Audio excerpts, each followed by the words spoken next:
Dia adalah ilmuwan pertama yang menjelaskan prinsip-prinsip dasar kamera. Dia adalah ilmuwan Islam yang penemuannya sangat berpengaruh bagi abad pencerahan di Eropa. Dia adalah Al-Hasan Ibnu Al-Haytham, ilmuwan yang dipenjara karena kepintarannya.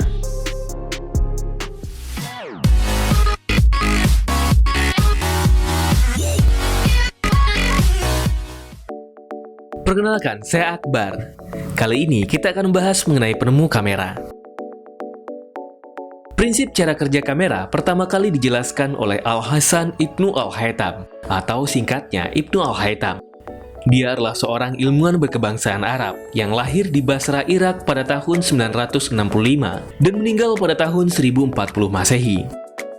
Mungkin kebanyakan dari kita, khususnya Akbar sendiri, mengira bahwa kamera pertama dibuat oleh orang Eropa ataupun Amerika. Tapi ternyata bukan. Dia adalah orang Arab yang lahir pada masa keemasan peradaban Islam.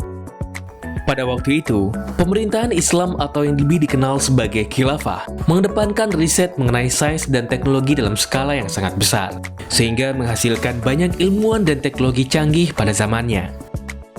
Tetapi, walaupun kenyataannya seperti itu, kisah penemuan awal kamera tidaklah kisah yang menyenangkan. Ternyata, Ibnu Al-Haytham menemukan konsepnya tersebut saat dia di penjara.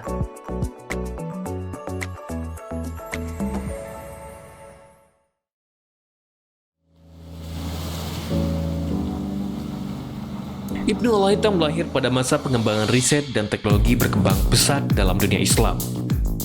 Al-Haytham sangat terkenal dengan kemampuan engineering, matematika, fisika, dan konstruksi. Dan pada waktu itu, di Mesir menghadapi banjir tahunan yang tidak ada henti-hentinya. Ibnu Al-Haytham yang sangat pintar, mengklaim dirinya bisa menyelesaikan masalah banjir tahunan itu dengan ilmunya yang luar biasa. Mendengar hal tersebut, penguasa Mesir pada waktu itu mengundang Al-Haytham dari Irak menuju Mesir untuk menyelesaikan masalah banjir tahunan itu.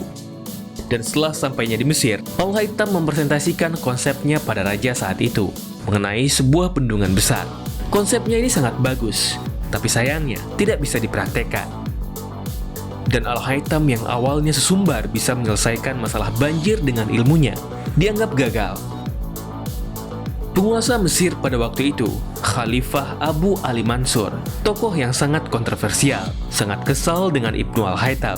Dan alhasil, Khalifah Abu Ali Mansur memenjarakan Ibnu Al-Haytham. Sampai dia turun tahta, barulah Ibnu Al-Haytham bisa keluar dari penjara. Ibnu Al-Haytham dipenjara kurang lebih selama 10 tahun. Selama di penjara, Ibnu Al-Haytham banyak menghabiskan waktu untuk merenung dan menulis banyak sekali buku mengenai sains. Jadi di penjara itu kan gelap. Nah, ternyata Ibnu Al-Haytham suka melobangi dinding penjara untuk melihat keadaan di luar. Dan ternyata, pada saat Ibnu Al-Haytham melihat ke belakang, apa yang dia lihat di luar ternyata juga ada di dinding penjara, tepat di belakang dia. Kira-kira seperti ini, cahaya masuk melalui lubang kecil menuju ruangan gelap, mencari jalan tercepat. Dan keadaan di luar ruangan juga bisa dilihat di dalam ruangan gelap, walaupun keadaannya terbalik. Memang terlihat sederhana, tetapi penemuan yang diabadikan dalam sebuah buku masih menjadi fondasi dasar bagaimana sebuah kamera modern bekerja. Tanpa penemuan dari Ibnu Al-Haytham, kemungkinan sekarang kita tidak akan memiliki kamera. Kamera sendiri berasal dari bahasa Latin, yaitu camera obscura atau ruangan gelap.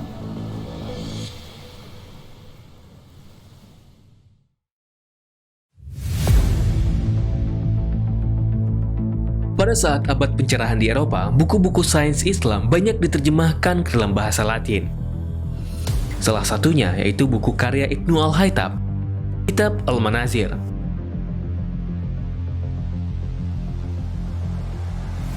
Buku ini menjelaskan bagaimana fenomena-fenomena cahaya seperti pembiasan, refraksi, dan yang paling penting, bagaimana menangkap cahaya dan menjadikannya sebuah gambar di atas kanvas.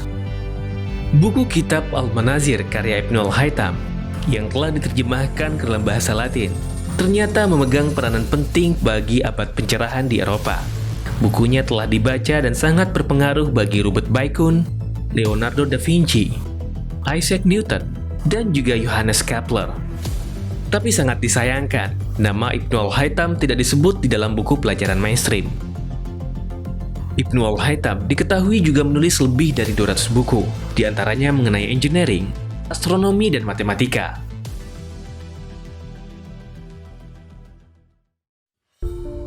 Dan jangan lupa, jika kamu sedang mengambil sebuah foto atau juga melihat foto di sosial media, Ibnu Al-Haytham juga mengambil peranan penting dalam teknologi tersebut.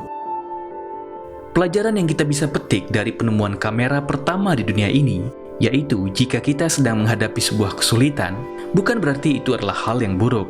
Mungkin saja, di dalam kesulitan itu, kita akan menemukan hal yang baru yang tentunya berguna untuk diri sendiri ataupun orang lain. Seperti Ibnu Al-Haytham, jika dia tidak masuk penjara, kemungkinan sekarang kita tidak akan mengenal yang namanya kamera. Itu saja untuk video kali ini. Jika kamu suka video seperti ini, silakan like dan subscribe supaya Akbar lebih bersemangat untuk membuat konten selanjutnya. Sampai jumpa.